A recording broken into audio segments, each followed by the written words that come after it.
Welcome to this Bell Direct Insights series. I'm Julia Lee, an equity strategist from Bell Direct, and today it's my great pleasure to be joined by Tim Humphreys, who's the head of listed global infrastructure.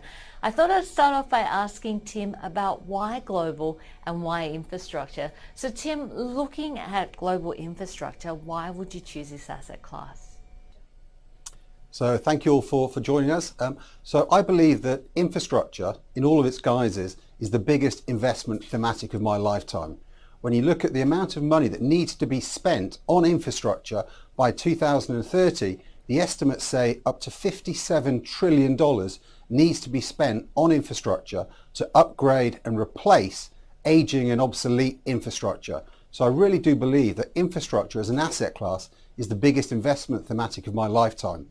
And the key reasons for looking globally are to access some of those themes that aren't available here in Australia, such as telecommunications infrastructure, mobile phone towers and satellites, but also to gain access to companies that might be a lot cheaper than the companies that are available here in Australia. So Australia has quite a few infrastructure companies, but clearly by looking globally, you get a much wider opportunity set and can take advantage of those reductions in price. So looking at this asset class, infrastructure has been one of the best investments that you could have made since the global financial crisis. But how much of this is driven by the record low interest rates that we are seeing around the globe? And what happens when interest rates start to rise? Yeah, it's a really good question because this is something that we're getting asked all the time. And when you look at infrastructure, clearly there's some areas of infrastructure that can be seen as bond proxies, some of the low growth utilities. And those have particularly benefited from low interest rates. But there are other areas of the market that will benefit from interest rates starting to rise. So the more growthy areas of the market, such as the mobile communication towers and such as the oil and gas pipelines, as increased economic activity drives demand for oil and gas to be sent to the power stations and the homes. So when you look at infrastructure, it's not just one sort of homogeneous mass. There's various sectors that can perform pretty well in a rising interest rate environment. And that's my job, is to understand and allocate the fund into the areas that will benefit the most.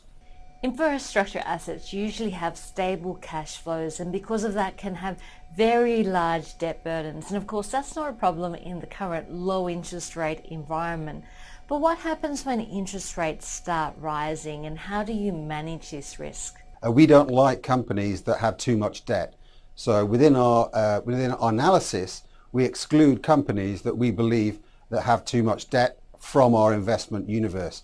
And the other thing to remember about infrastructure is that because of the very stable cash flow that's often backed by regulation or guaranteed by contracts, this means that these companies can naturally take on more debt than other companies that are more GDP sensitive and sensitive to the overall economy.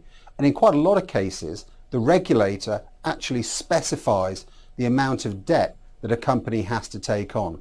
So understanding the debt profile of a company, understanding how long the debt is lasting for, and understanding how much of the debt is fixed rates rather than floating rate are all crucial to assessing whether or not the level of debt that a company has is suitable. Since I have you here, I'm going to put you on the spot, Tim, and ask you, what do you see as the outlook for infrastructure? The outlook for infrastructure long term is extremely strong. When we look at the amount of money that needs to be spent on infrastructure, the numbers just keep growing. So I really do believe that it is the biggest investment thematic of my lifetime. I see a similar kind of experience to what global REITs have gone through. And I truly do believe that we are where REITs are, or REITs were back in the late 1980s. So there's still a very long way to go. But that said, in the short term, over the last sort of 6 to 12 months, we've seen a lot of volatility in share prices. So we've seen the share prices for some listed infrastructure companies fall over the last 12 months. And that, in my opinion, really does create a really good opportunity for the long-term investor to buy very attractive companies at cheap prices. So I think now is a really good time to be looking at global listed infrastructure. I know that the Global Unlisted Infrastructure Fund has been operating for some time. So can you give us an example of your best investment to date as well as your worst investment to date? I suppose the best investment that we made, there's two. One which is sort of longer term, which has been the communication tower business, particularly in Europe, which is a sort of growing sector that's only been around for the last sort of 3 or 4 years. That's one where we see a lot of good performance to continue to come from. It's been a very good sector for us over the last 24 months, but we see a lot of extra potential there.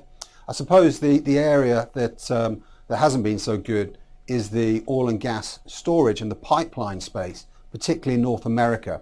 So some companies have fallen very significantly, and Kinder Morgan is a very good example of that, which you've seen the share price of Kinder Morgan fall from $42 down to about $15 earlier this year, which is when we started to pick up the shares, and now the shares are trading at around $21. So collectively, the oil and gas pipeline space in North America has been a poor performer over the last 12 months, and that's hurt performance. But now we seem to have turned the corner, and we see a huge amount of opportunity in that space and have been adding to it over the last few months. That was Tim Humphreys, the head of Global Listed Infrastructure. Now you can trade this exchange-traded managed fund through the stock code GLIN on the Australian share market, just like any other share. So you can place a trade with Bell Direct, and it has had a pretty impressive track record when you have a look at the unlisted product with a 5-year performance of 17%. Remember, the GLIN product though is unhedged, which means if the Aussie dollar continues to fall, you'll receive a lift in terms of returns due to the currency movement as well. I'm Julia Lee, an equity strategist at Bell Direct. Hope to see you next time.